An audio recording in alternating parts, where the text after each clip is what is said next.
Bonjour à tous, donc cette vidéo c'est pour corriger la page 55 du Transmat qu'on a faite ce matin en classe virtuelle. Donc ça concerne les fonctions affines, et un peu comme on a fait pour les fonctions linéaires, on va essayer de calculer des images des antécédents dans le cas des fonctions affines. Donc déjà, fonction affine, exercice 1 on commence en vous disant que f est une fonction affine. Pourquoi c'est vrai? Eh bien de la forme ax plus b. Dans mon exemple, le a égale 3 et le b égale moins 8. Donc en complétant, ça nous fait f de x, c'est-à-dire on remplace f de 5, pardon, on remplace x par 5, ça nous fait 3 fois 5 moins 8. On fait attention aux règles de signe, aux probabilités de calcul, pardon. Donc la multiplication est prioritaire sur la soustraction, ça nous fait 15 moins 8 égale 7. Et donc on peut répondre directement à la phrase réponse dessous. Donc l'image de 5 par la fonction f est 7. On fait exactement la même chose, mais ce coup-ci, on écrit un peu différemment. Dans le premier cas, on cherche f de 10, traduction, on cherche l'image de 10 par la fonction f, et dans le petit b, on écrit carrément l'image de moins 9 par f. Donc je fais le petit a, f de 10, il suffit de remplacer x par 10. Donc même chose, ça nous fait 3 fois 10, moins 8. Règle de priorité, 3 fois 10, 30, moins 8 égale 22. L'image de 10 par la fonction f est donc 22. f de 10 égale 22. Petit b, on demande l'image de moins 9 par f. Ça veut dire que moins 9, c'est ce qui rentre dans la fonction f, et je veux savoir ce qui ressort, l'image de moins 9. Donc je calcule f de moins 9. Et je remplace maintenant x par moins 9. Ça me fait 3 fois moins 9. N'oubliez pas, on n'aime pas deux signes qui se suivent, donc je mets une parenthèse. Moins 8. 3 fois moins 9, règle des signes, plus fois moins, ça fait moins. 3 fois 9, 27. Donc 3 fois moins 9, moins 27. Moins 8, j'obtiens moins 35. Zoé affirme, je termine dessous, Zoé affirme que moins 5 est l'image de 0.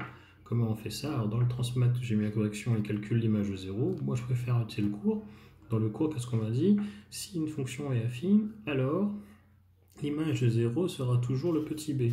Là, dans mon exemple, petit b égale moins 8. Donc, Zoé a tort. L'image de 0, ce sera moins 8. Voilà comment on peut justifier. Donc on va écrire f de x égale ax plus b avec a égale moins 3 et b égale moins 8. Donc d'après le cours directement, f de 0 égale b égale moins 8. Donc Zoé a tort. Voilà, donc je corrige maintenant l'exercice 4. Une autre fonction affine, et ce coup-ci, ce qui serait intéressant surtout, c'est de trouver l'antécédent d'un nom. Donc l'image de 8, je vais le faire quand même, l'image de 8, on se rappelle, ça veut dire que 8 rentre dans la fonction f, autrement dit, on remplace x par 8. Ce qui nous donne f de 8 égale moins 0,5 fois 8, plus 3, on prend la calculatrice, on le fait de tête, moins 0,5 fois 8, ça va faire moins 4 plus 3, moins 4 plus 3 égale moins 1. Je ne rappelle pas ça, c'est le cours de 5e. Donc l'image de 8, c'est moins 1. Je ne dis pas de bêtises, c'est bien ça.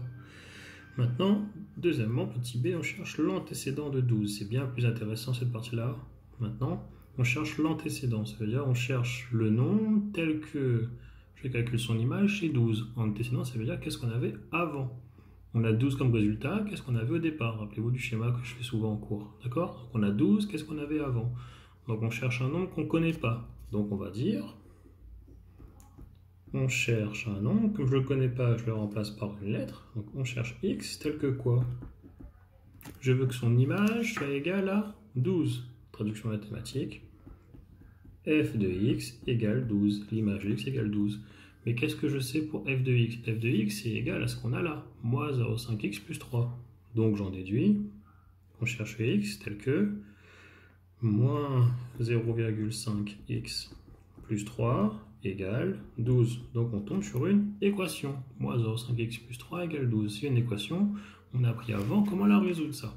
Donc je dois me débarrasser de tout ce qui est avec le x pour avoir x tout seul d'un côté. Donc le plus 3 me gêne, donc je fais de chaque côté moins 3.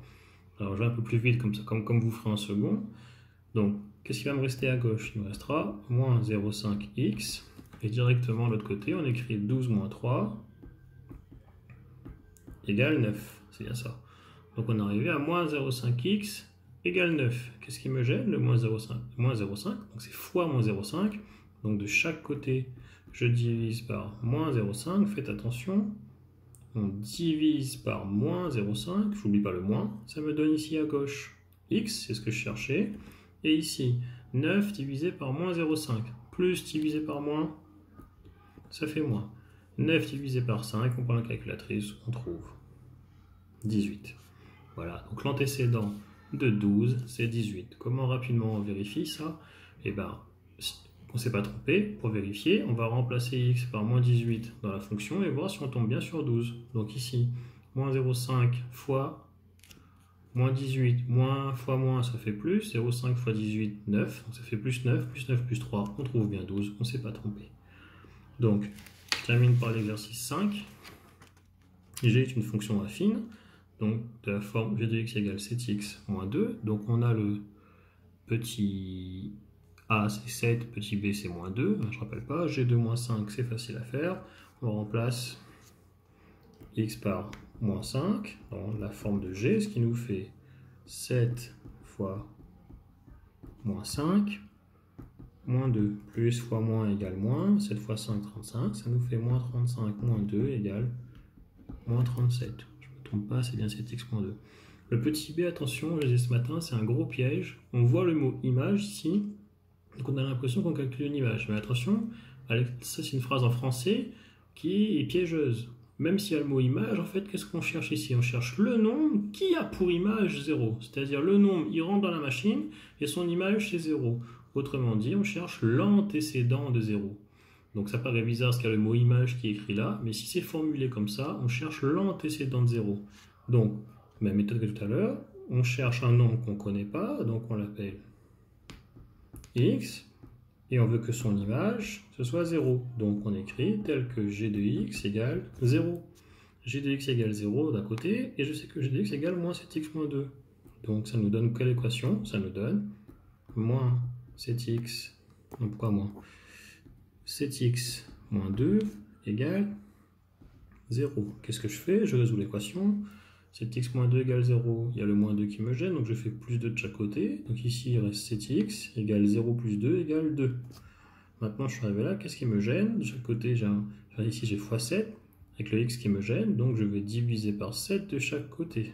Ce qui nous donne, ici à gauche, x. Et attention, 2 divisé par 7, si je fais le calcul à la calculatrice, j'obtiens 0, quelque chose qui ne s'arrête pas. C'est un nombre décimal infini. Bref, on dirait autrement au lycée, mais bon, le nombre ne s'arrête pas. Donc, dans ces cas-là, on laisse la forme exacte, on laisse sous forme de fraction. Donc, on dit x égale 2 septièmes. Et la phrase réponse, c'est le nombre qui a pour image 0 est 2 septièmes. Autrement dit, l'antécédent de 0 est 2 septièmes. Voilà, je m'arrêterai là pour les corrections de ce matin. On reverra les droites affines, etc. mardi en classe virtuelle.